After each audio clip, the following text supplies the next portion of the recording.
Assalamualaikum warahmatullahi wabarakatuh. Di sini kami akan mempresentasikan materi mengenai struktur dasar sistem operasi. Yang pertama ada konsep dasar sistem operasi, yaitu terdiri dari komponen sistem operasi, layanan sistem operasi, sistem calls, pemrograman sistem, struktur sistem, mesin virtual, sistem generation, dan yang terakhir ada rancangan sistem. Selanjutnya ada komponen sistem.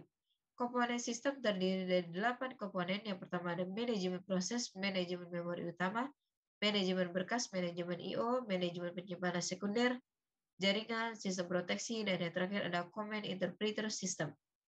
Selanjutnya, manajemen proses, yaitu sebuah program yang sedang dijalankan atau dieksekusi.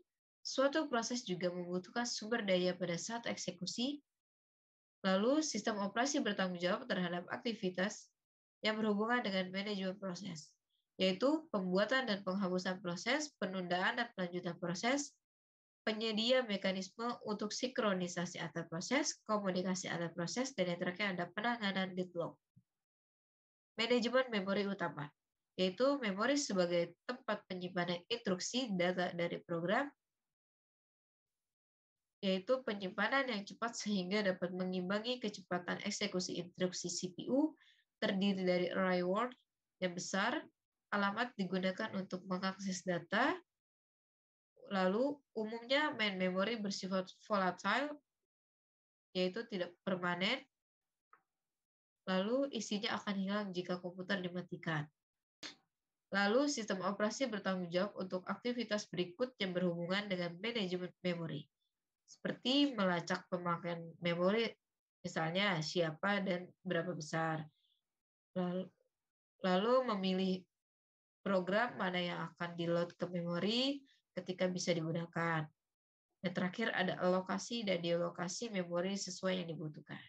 Selanjutnya, materi yang akan dibacakan oleh Abdul Hanif Al-Hafiz.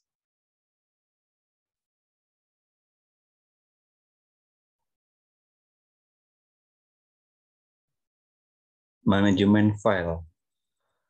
Berkas adalah kumpulan informasi yang berhubungan sesuai dengan tujuan pembuat berkas tersebut. Biasanya, berkas mempresentasikan program dan data. Sistem operasi bertanggung jawab untuk aktivitas berikut yang berhubungan dengan manajemen berkas. Yang pertama, pembuatan dan penghapusan berkas.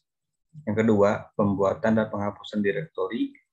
Yang ketiga, mendukung primitif untuk manipulasi berkas dan direktori. Yang keempat, memetakan berkas pada sistem sekunder. Dan yang kelima, backup berkas pada media penyimpanan yang stabil. Tanda kurung non-float ready. Yang berikutnya. Manajemen sistem I/O. Sistem I/O terdiri dari yang pertama, sistem buffer menampung sementara data dari ke peranti I/O. Yang kedua, spooling melakukan penjadwalan pemakaian I/O sistem supaya lebih efisien. Yang ketiga, antarmuka device dan driver yang umum. Menyediakan device driver yang umum sehingga sistem operasi dapat seragam, buka, baca, tulis, dan tutup. Yang keempat, drivers untuk spesifik perangkat keras. Menyediakan driver untuk melakukan operasi rinci atau detail untuk perangkat keras tertentu.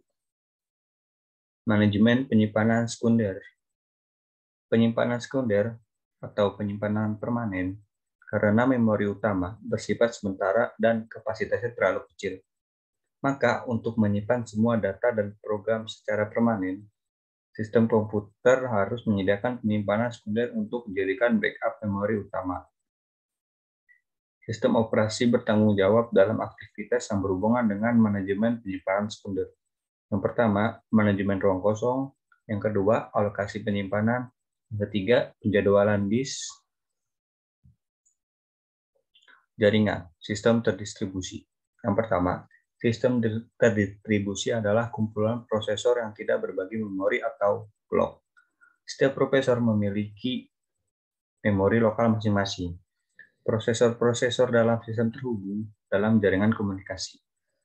Sistem terdistribusi menyediakan akses pengguna ke bermacam-macam sumber daya. Akses tersebut menyebabkan yang pertama, peningkatan kepencatan komputasi, yang kedua, peningkatan penyediaan data, dan yang ketiga, peningkatan keandalan. Sistem proteksi.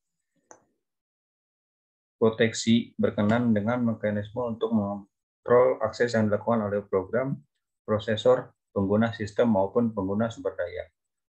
Yang kedua, mekanisme proteksi harus, yang pertama, membedakan antara penggunaan yang sah dan yang tidak sah. Yang kedua, spesifikasi kontrol untuk diterima. Dan yang ketiga, menyediakan alat untuk pemberlakuan sistem. Command Interpreter System. Sistem operasi menunggu instruksi dari penggunaan command driven. Program yang membaca instruksi dan mengartikan control statement atau keinginan penggunaan umumnya disebut yang pertama, control card interpreter, yang kedua, command line interpreter, dan yang ketiga, Unix shell. Command Interpreter System sangat bervariasi dari satu sistem operasi ke sistem operasi yang lain, dan disesuaikan dengan tujuan dan teknologi I/O peranti yang ada. Contohnya, GLE, Windows, Pen-based Touch, dan lain-lain. Pelayanan sistem operasi. Yang pertama, eksekusi program, meload program ke memori dan menjalankannya, atau run. Yang kedua, operasi I/O. Pengguna tidak bisa mengontrol I/O secara langsung untuk efisiensi dan keamanan. Sistem harus bisa menyediakan mekanisme untuk melakukan operasi I/O.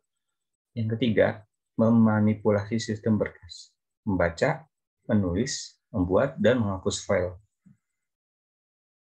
Komunikasi. Pertukaran informasi dapat dilakukan melalui share memory atau message passing. Deteksi error, mempertahankan kestabilan dengan mendeteksi error pada CPU, perangkat keras memori, I/O, program penggunaan, dan jika bisa memperbaikinya. Selanjutnya dilanjutkan oleh Andano Kadafi.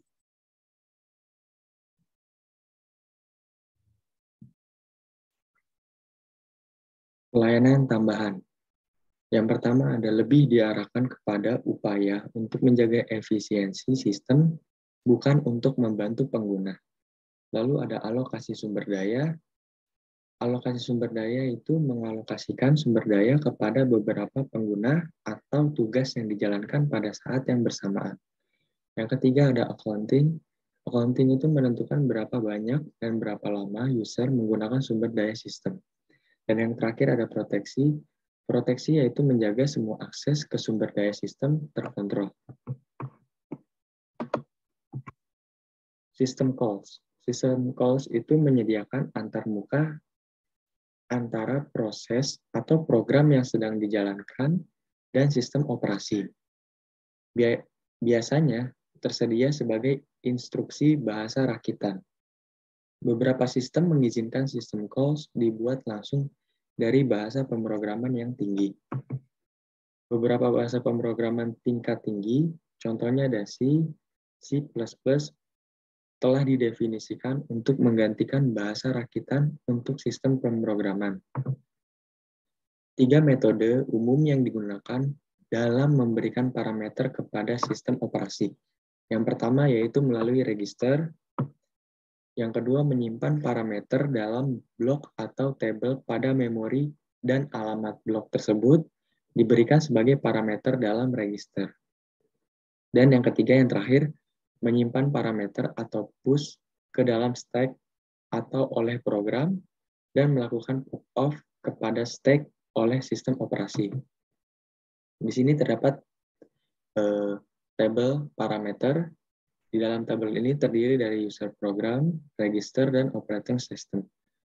Di user program, X di sini disebutkan sebagai parameter for call, yang dimana ada load address X yang menuju kepada X, yaitu register, lalu menuju kepada use parameter from table X. Lalu ada system calls 30, system calls 30 menuju kepada use parameters from table X. Nah, table operating system ini menggunakan code for system call 30.